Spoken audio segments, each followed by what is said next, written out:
Méditons sur le retour du Christ, la fin des temps ou encore, selon les mots du prophète Malachie, sur le jour du Seigneur.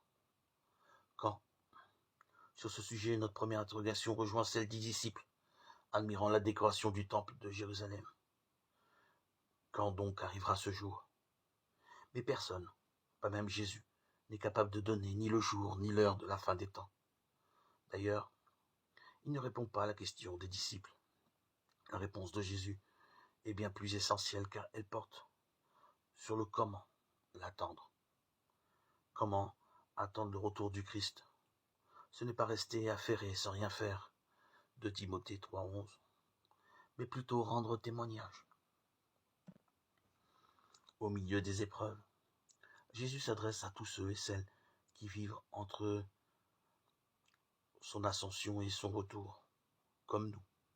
Une attitude vitale de l'attente consiste à se rendre présent, à ne pas s'absenter de sa vie.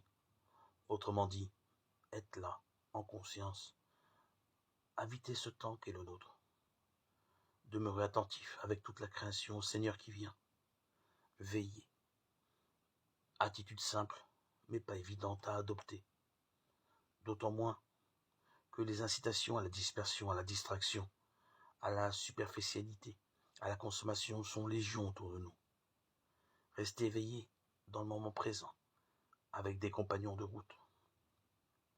C'est dire notre foi inébranlable en la présence du Christ à nos côtés, et réciproquement. C'est avec la création tout entière, aspirer au salut en plénitude. Qu'évoque pour moi le retour du Christ à la fin des temps? Qu'est-ce qui me permet de dire que nous attendons avec toute la création le retour du Christ?